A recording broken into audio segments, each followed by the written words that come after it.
Look, I love telling this story. And it was 3 years ago that my friend Rob McLeod agreed to come on the board with me. And what we've done here in 3 years has been remarkable. And now we're positioned. We've got the strength of our shareholders, our treasury. We're on to some huge discoveries. I'm here presenting Dolly Varden silver, and we're surrounded by some of the biggest gold mines in the world. And yet this company pulled the biggest hole, and it was a gold hole, out of the Golden Triangle in 2022. So the success we've had, the success we've generated has come from a lot of hard work, a lot of good science, some supportive shareholders, and a lot of experience. So I've started with, and I'm going to continue to make forward-looking statements. It all goes back to location. Peter's presentation talked about geopolitical risk. It talked about production in Mexico and China. The best performing silver stock, and the reason I think you're here is you're here to make money. And I think there's something that really frustrating that happens with junior mining investors. You guys were right about the gold price. You were right about the silver price. If you go back a couple of years, gold's gone from $1,300 to $1,850. It's been even higher. Silver's gone from 16 as high as 30. Yet I bet you your junior mining stocks are flat or lower. And that's frustrating. They're not proxies for the metal. However, if you look at Dolly Varden, we're up over 400% in that same time period. And I'm trying to convince someone in the audience today that it's not over. That actually, in this business, and Scott, you identified Great Bear when it was 15 cents. It went to $30. This is a business when your project is working, you have the potential for it to continue to work. So my case today, I'm trying to make a case for Dolly Varden, and I'll go through why. But what's the plans that are happening in the Golden Triangle are not for this year, they're not for next year, they're for the next 100 years. And that's how we need to look at this industry. I was taught that by a young geologist in the front row last night at dinner. If we're going to be successful, we have to look long term, and that's how their majors are approaching this. So the Triangle's been producing metal for 100 years. It's where Rob McLeod's from, third generation miner. It's why I can get permits. It's why I've got relationships with the Nishka, with the BC government. And it's why this is where I've devoted the last, I don't even know how many years now, 5 years of my life.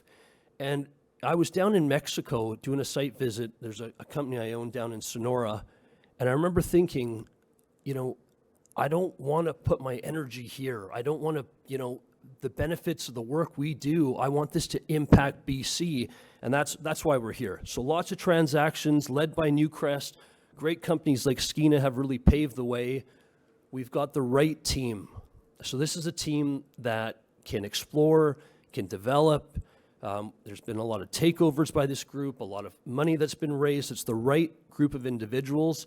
And I think we have the most fun in the business. It's one of the best offices to be a part of. It's somewhere I want to go every day.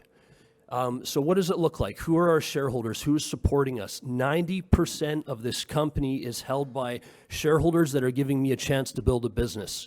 So this is a corporate that needs metal in Hecla. Hecla is a very supportive shareholder. I went out and raised $40 million last year. 10 million of that came from Hecla. They also own a large concession just adjacent to our property that you'll see. In addition to Hecla, we've got Eric Sprott. We've got Fury Gold Mines. That position was received through the divestment of a project. There's tremendous alignment there. And then 50% of the company is held by institutions, including Fidelity. So 90% of the company is in just a few hands. We've got some great analyst coverage. Michael Gray, who's been very good at identifying some early winners like Western Alaska or Skeena, is got coverage. Jordy Mark really gets the story. So I'd encourage you to reach out to them. I think one of our differentiators is we have a war chest. We've got 26 million in the bank, and this is the time. We're winning, we're hitting, we're going to put that money in the ground, and we're going to continue to produce the types of results we put out last year. So we're cashed up, no warrant overhang, stock looks good, great alignment. We can't do any of this without the certainty that the Nishka give me. So the Nisga'a travel with me to Beaver Creek. They come with me to New York. They are our partner, a third of our workforce. They're our friends. Every time they come into the city, we get together with them. So none of this is possible without their allowing us and their certainty. A lot of people think of BC and they think, you know, Shawn, you're up in the mountains of BC. It's expensive. There's no infrastructure. So there's a few points here. Look, this is the roads up. Highway 37 is one of the best highways I've ever driven.